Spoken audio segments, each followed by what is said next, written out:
Hi, my name is Sydney, and today I'm going to be talking about the video titled The Hidden Order. So in the beginning of the video, the narrator was just talking about how, early in before the 1800s, people thought that everything in the world was made up of, four elements, which was earth, air, fire, and water.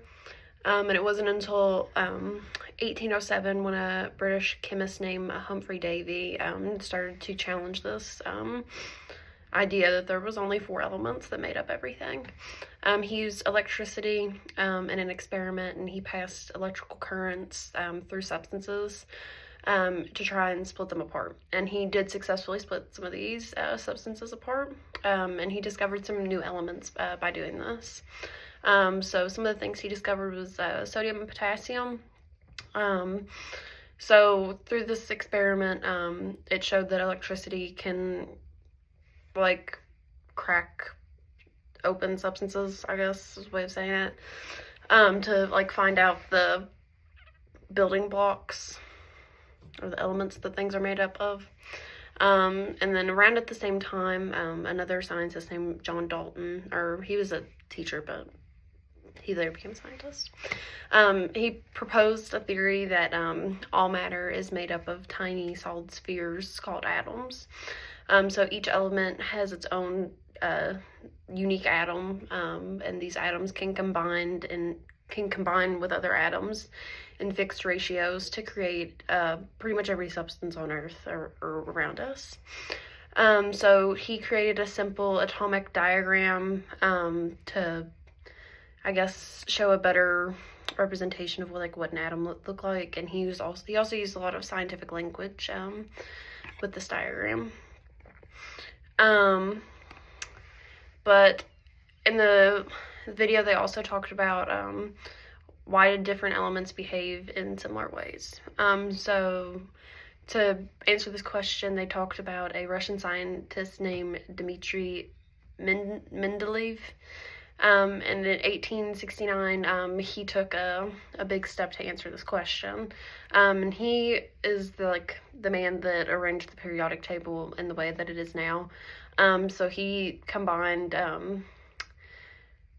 organizing it by weight and patterns of similar properties that elements shared. And he noticed that there were gaps in between some elements, so he was able to predict missing elements that haven't been discovered yet. But he was like, oh, we'll find this element, or this element will be this weight, and I'll have these properties, and it'll go right here. And he was right. Eventually, later on, people discovered germanium, scandium, and gallium, and they were put where Mendeleev predicted they would be. They also talked about what determines the order of elements. So in the early 1900s, a man named Ernest Rutherford discovered the nucleus of the atom, which is just a dense positively charged center in the atom. So one of his students, Niels Bohr, proposed that electrons orbit around the nucleus in specific layers. And he created a model that looks like a tiny solar system to explain why elements act differently or react differently because of their electrons and their placements.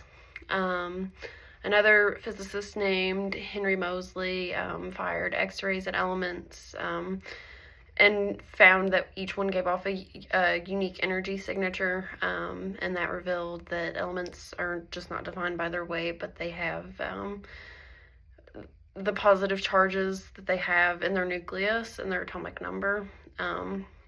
That's a little bit more important than their weight.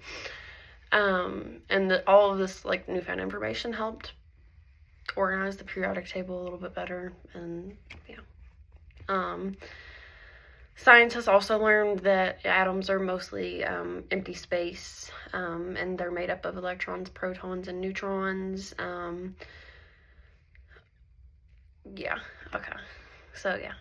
So in the video, they found out that the world and materials in the world are made up of more than earth, fire, air, and water, and that there are elements, and that elements are made up of atoms, and they also found out like what atoms look like, or like made a hypothesis for what an atom would look like with models. So yeah, thank you.